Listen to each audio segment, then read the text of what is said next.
Hello there, everyone, and welcome to yet another episode of CMPAC Spotlight. And on today's episode, we're going to feature the Hair and Nail video magazine produced by none other than Mr. Kelvin Carter. And I have the pleasure of having him in the studio with me right now.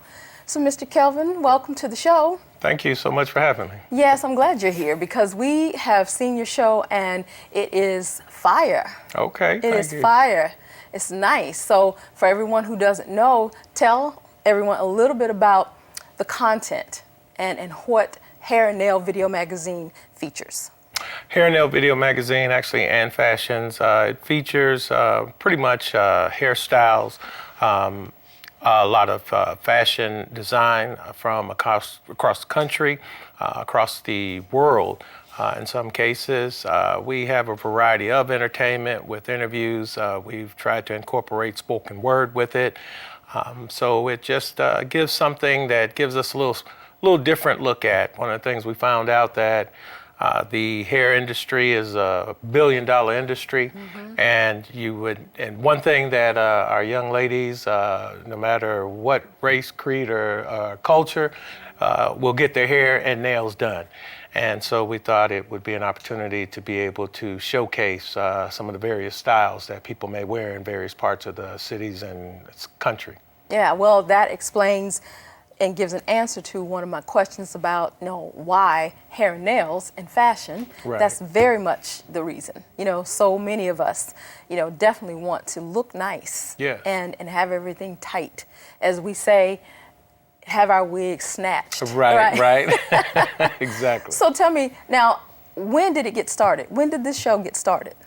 Well, it actually started with my brother, Antonio Thompson, in 1992. So coming up on 29 years, be 30 years next year. Wow. And it was an idea that he had to start showcasing the various styles. And he started it out of Columbus, Ohio.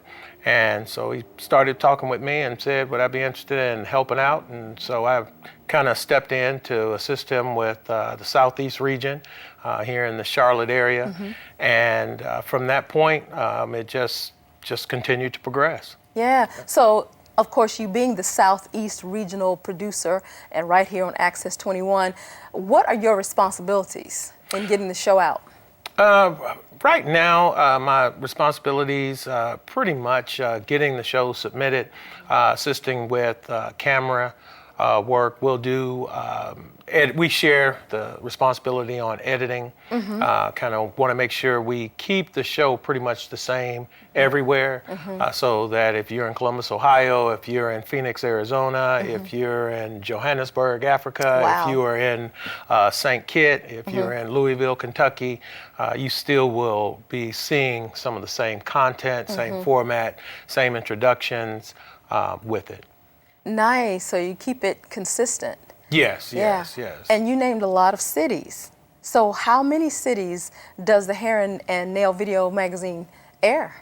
Currently we went down to approximately about 7 cities now. Okay. We were up to as many as 19 at one point. Wow. But again, when you're doing volunteer work, as you understand, and dealing mainly with public access, a lot of times it's difficult to have representatives that are as committed as you in different locations. So that's one of the reasons it's kind of scaled down. And I have to admit, Antonio and I both, with our day-to-day jobs, stay kind of busy, so it can be challenging. But so that's one of the reasons we've kind of scaled back a bit. Well, that's understandable. And then we also know that, we're still in this pandemic. And, at the time of this taping, we are coming out of the pandemic. There's a lot of transition going on, but we still want to respect the process and definitely know that different countries and different cities are dealing with it on different levels. Right. How has that affected the production of the show, if any? Well, one of the good things, great things, I should say, is the fact, once again, we've been around for, almost 30 years. So we're able to kind of dig down into the to the real bag. The vault. Okay. Yes, exactly. Okay. Of footage that some haven't seen before. Okay. And have been able to still provide, because obviously hair shows haven't been as they've been in the past. Obviously, nothing, as we know, has been as it's been over this last year and a half. Right. So again, fortunately, as long as we've been airing, we've had a lot of footage that never had an opportunity to air, and obviously a lot of time on our hands to be able to go through some of that old footage and put together shows to keep it abreast during this pandemic. Oh, that's wonderful. That is excellent. And so before the pandemic and when you were really out there, you and your brother, how did you pull together some of your content? Basically, it was just the good old-fashioned way. A lot of what we did and continue to do is in the field. So we've been involved with public access since, like I say, 1992. Actually, back then it was just in the Time Warner studios over on Moorhead Street. Right. And before we even had an official facility as far as we have now. But what we would do is basically go to different hair shows. We'd pull together with different salons in the area. We'd put on some of our own hair shows. We participate with in Washington, D.C. a lot with Glenn Jackson and hair shows that they put on. Just about try to make it every year to the Bronner Brothers down in Atlanta. Yes. We go to Hump the Grinder shows in Detroit. Different shows that we have that we attend in California. Again, we've attended shows in St. Kitts, and basically just going out and about into the field and going where the stylists are, going where the shows actually are taking place, and filming that and then bringing that back. We actually do majority of our editing at home in our own private studios. It was kind of bittersweet. I haven't been in the studio in a while, and like I stated, we've been here back when we were at Time Warner Cable over on Moorhead, and one of the cut edit rooms that they have here was dedicated to Bruce, and actually had the opportunity to work with Bruce. I knew Bruce very well, and very tragic how we lost Bruce. But again, the fact that public access, the board recognized and helped keep what he did, even just to get us started in public access, was definitely wonderful. So just getting out again in the field, going around to the different shows and gathering our content that way, then coming back together and editing it. Well, sitting here listening to you talk about how you started with Time Warner Cable and some of the things that you went through then, I really want to hear more about that, because now I wasn't involved with public access that far back, but I did do some volunteering before, of course, coming into the fold with the staff as I am today.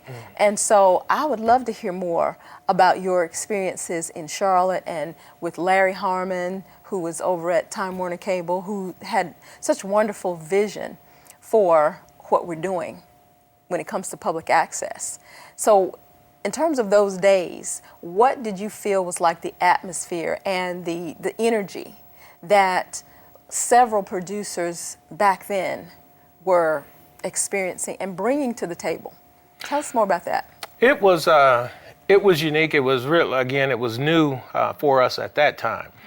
So coming in, we looked at it again as an opportunity and just kind of having fun, being able to be on TV is what it started out as. And like I say, the vision to be able to focus and be able to expose different cultures to our culture, the African American culture. And our show probably was. A lot of times we were looked at a little borderline risque. We didn't have any profanity. Ultimately, really, it's a family-oriented show. However, a lot of times you may see some of your stylists in the runway outfits and the fashions. It's going to be unique. Sometimes it may be bikini wear. It may be something that we're not used to seeing every day. But just as you may go to a Bronner Brothers hair show, or you may go to a Glenn Jackson show in D.C., and they come out on the runway and you see a hairstyle all made of hair, but they've got this airplane with propellers on it going around. It was different. different. So anytime you have something different, a lot of times it can be a bit scary. And so had the opportunity to work with Larry, who was a great person to work with, and rest his soul. And he did have that vision, had the opportunity to even be appointed by our Charlotte City Council as one of the board members in the early days. Yes. And good for you. An opportunity to just kind of help in some of the shaping, molding ideas that took place to really get us to where we're at. For shows like yours that start out during a certain decade, and you have certain technology available, and then to transition into the millennium and to keep up with what's available right now, I think it's excellent. Yes. I think it's excellent that you do that. And of course, like you said, with hair and nail and fashion, that's just going to continue throughout, Eternity. Exactly. Something will, if nothing else, that's one thing we'll get done. We'll get our hair and nails done. Fellas, we even starting to get out there and get those manis and pedis. I right? know, those little manicures and what they call it, metrosexuals. Okay. Is that what they call it? Okay. That's what I've heard, with, to have everything done up no matter what your gender is. Right. So this is very appealing to so many. It is. And speaking on that, what about your target audience? Do you think you have a target audience, or do you feel like it's just for everybody, since we're talking about the gender, the different ages? What do you feel about that? Well, we never really had, per se, a target audience. Okay. We really went to places that represented us. Okay. So, As of course, African-Americans. initially, and really throughout our show, it's mainly been African American. We wanted and actually reached out, trying to reach across some of the cultural lines. Really wanted to reach out to some of our Asian community. A lot of the things that we ran into, it was a language barrier were some of the biggest challenges. And then obviously not having a budget, we weren't in position that we had someone to kind of help us bridge that bilingual gap, I see. even from our Hispanic community.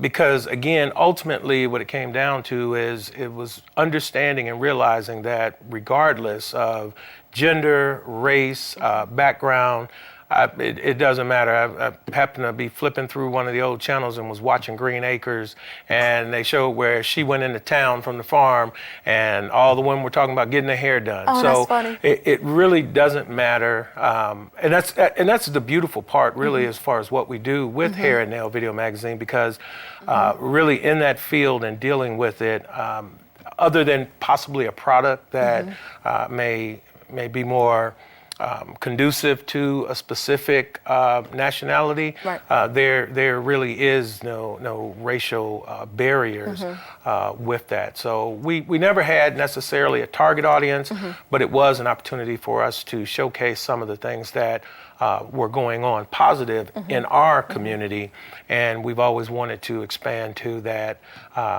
across culture to be able to include everyone. So if you get your hair done and you're interested, all you have to do is reach out, and that's still something that we would love to be able to do, because again, with everything that we have going on in this world, it ought to be nice to be able to turn on something and just figure out, you know what, when I get paid, I like that style right there. I'm gonna see if my hairdresser can fix me up with that. That's so funny. You said when I get paid, I thought you were going to say you want to turn on and just be entertained by all the different hairstyles, but that and when I get paid, go get my hair done, Exactly. That is so funny. And then you mentioned the diverse cultures.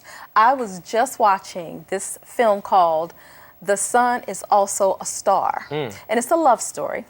I love love stories. But in this movie, you have Yara Shahidi, who has her natural full curls, and she falls in love with a Korean young man, and his family owns a hair store, a hair shop. So they have hair from Korea and hair products, for our natural hair. And I learned some history that I forget what year, but I think in the 60s, the Korean government, the president, he banned Korean hair to be made by anybody other than South Koreans. And then the U.S. government, under I think Roosevelt, banned imported hair from China. So the South Koreans had the market. Okay. So it was a bit of a history in that movie. And then here we are talking about just, you know, the wonderful topic of hair and multiculturalism and being able to appeal to so many different cultures and ages and different countries. So education. It is. Yeah. It is. And that's actually one of the themes we like to look at with the show, as opposed to it just being entertainment, is having that educational piece. Because as you may have seen over the years, some of the shows actually have, for instance, when we're at a Bronner Brothers show, we may have something that where they actually have classes, they have breakout sessions that you go to, and literally you have different designers, reputable designers and hairstylists that are educating other stylists, because a lot of stylists from your local or areas flock in to various areas for hair shows, and a lot of times that's what they come for. They come for those classes, they come for products, the different types of things that will help them enhance their business. And ultimately, it's not, we try not to have it just as entertainment, but again, to have that educational piece. You're actual stylists and want to get some educational tips on maybe some of the new things that different stylists are doing when it comes to whether it be a weave, whether it be a cut, maybe it's a new natural hair maintenance. We try to incorporate the educational along with the entertainment with it. That's wonderful. And you're mentioning the Bronner brothers quite a bit, and some of the footage that we're going to show, you know, in terms of highlighting your show, features one of the Bronner brothers like runway shows, and it's so dramatic. It is so dramatic, and it's just like, it is entertainment, that in itself. And so we know that the fashion and the hair and all the cosmetics and entertainment, they collide. I mean, look at the red carpet for the Oscars and the red carpet for the Golden Globes and such. So have you all ever covered any red carpet events?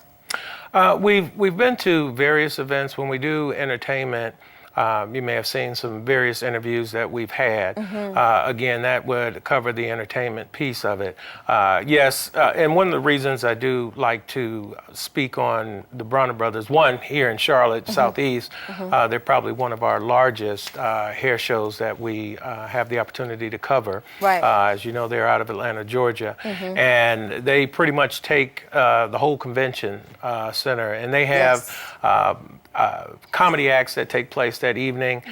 You would believe that there is a major film festival or NRA or some type of major event. You would never think that it was a hair and nail show that was going on. We've had the opportunity to do the behind the scenes with the Kings of Comedy. Right. I wanted to reference that. Okay, you've probably seen some, we had an opportunity to interview Common and some more. Yes. We could go down the list with back in the day with Casual Cal and the Universe Soul Circus. We had the opportunity to interview and cover them. So those are probably some of the events that we've had. I don't know that I could say we've done anything such as your Golden Globe Awards or maybe an Emmy coverage of a red carpet event. But at the same time, those are some of the stars and entertainment that we've had an opportunity to be involved with. That's excellent. So yes, as I was mentioning, I was definitely going to reference your footage on covering or interviewing some of the Kings of Comedy, because that happened right here in Charlotte. Yep, it did. Yeah, in 2000, right? So about 21 years, that 21-year anniversary. Right. So take us through some of what that was like and how fun that was to go backstage and go behind the scenes and talk to Cedric the Entertainer, Steve Harvey, and who else was that? Bernie Mac and D.L. Hughley, right? Yep. So what was that like? I mean, in addition to, of course, you getting content for your show, which is focused on hair and nails, talking to some of these giants in comedy now, what was that like? It was a ball. We had a blast. We had an opportunity, and there were some other comedians. I wish I could call all their names. Everybody was just genuine. Everyone, we just had a good time, just goofing off. And I believe they filmed 3 nights, and we were there 2 of the 3 nights that we were able to be there. That's good. And actually, that's another bit of history. Some of those interviews that you see are in the old Coliseum that used to be out on Tavola Road, where the original Hornets used to play at. And again, we just had a wonderful time. As you know, Bernie Mac, rest in peace. We had a ball with him, and I never realized how tall Bernie Mac. I'm tall. I'm 6'3", but he made me look like Kevin Hart next to Shaquille O'Neal. Really? How tall was he? Bernie Mac, I'd give Bernie Mac may have been about 6'7", 6'8". He's a tall brother. He made me look short. But again, we had a blast there. And our very own Tone X, who's here. He was opening for the Kings of Comedy while they were here. So as you'll probably see as you review that footage that was on that.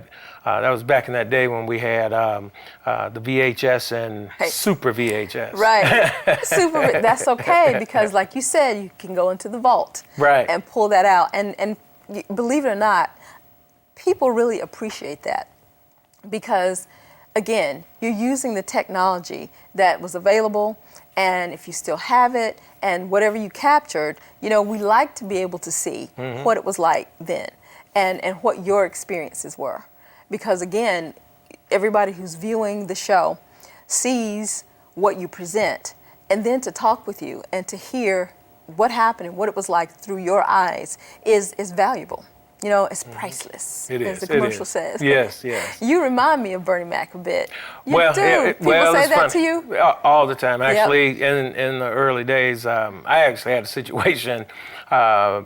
Again, this was back in the early days in the 90s, and when I had hair on top of my hair, and I used to keep a little small afro, and a couple companies, a couple partners of mine, they used to call me Bernie Mac. Oh my goodness. And we actually went into a club one time, and all of a sudden, the DJ said, "Oh man, we got Bernie Mac in the house," and we had free drinks all night. Oh my goodness, that's funny. I never told him that's who I was, but I never said I wasn't. That is too funny. That is so funny because I see a lot of people who look like celebrities, and it's nice, of course, to look like someone who we know, but it's also nice to have your own identity and have your own legacy. Yes. And this seems to be a part of it. You think? Yes. I would definitely say it is. I'm very active in our church, and I'm over our media ministry. So very good. Just kind of a geek nerd at heart. So being involved with the whole videography and just capturing on tape.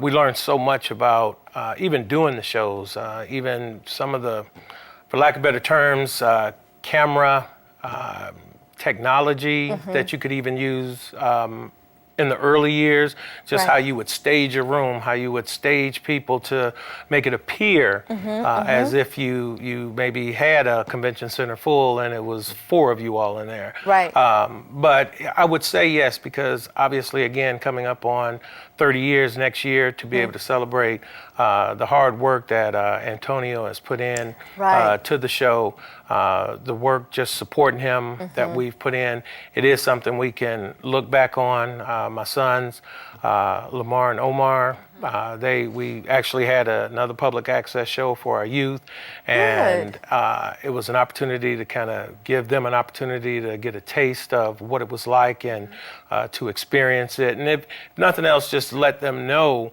that anything you put your mind to, you are actually able to do, and something even as being on television is really not that hard. Again, if you really just put your mind to it. So it would be nice to be looked at as the fact that it would be something considered as part of our legacy, because we put in hard work. I have to admit.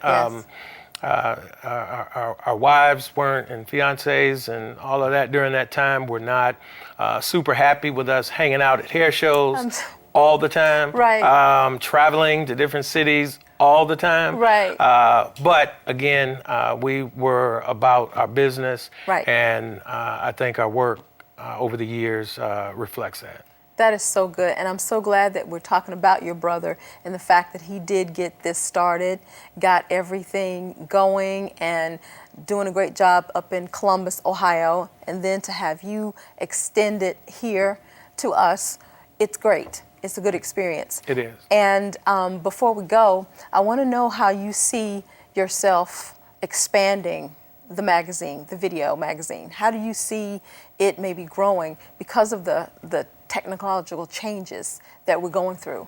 How do you see it expanding? Well, you know, we've talked about it a lot. We've had conversations. We put together and actually have business plans to move forward. And when you almost think about it to an extent, I don't know how you would classify your a lot of your TV shows that you see, for instance, like Hometown, where they're flip or flop and they're rebuilding houses, and you're on the Food Network. And I remember when Guy came on with Diners, Drive-Ins, and Dives, when he first started doing that. And there were some other shows that actually started on public access that are now, you know, nationally syndicated shows. You know, they're millionaires, you know, from behind it. And we really consider ourselves pioneers because we just did not. We kind of were focused more on our per se career paths, really, as opposed to maybe even recognizing what we had. Could only imagine where we potentially would be had we really pursued some of the ideas that a lot that Antonio had, that, you know, to really move us forward. So that's something we potentially are looking at going forward, because again, there's still really no one out there. I mean, you do have so many channels now that you can turn to that have different shows, but obviously we have 30 years experience, we have 30 years of footage. This is nothing new. We've kind of have some things in place. So, you know, hopefully you may turn to one of those big syndicated, nationally televised stations and look on there and be like, hey, that Kelvin Carter and Antonio from Hair and Nails. Well, on that note, we will look for that. And for this show, I want to thank you so much for coming and for giving us some insight and behind the scenes insight to what you do with the show. So thank you for coming. Thank you so much for having me. Absolutely. And you guys, we want to thank you for joining us for this episode of CMPAC Spotlight. Stay tuned for more of this show, as well as the Hair and Nail video magazine.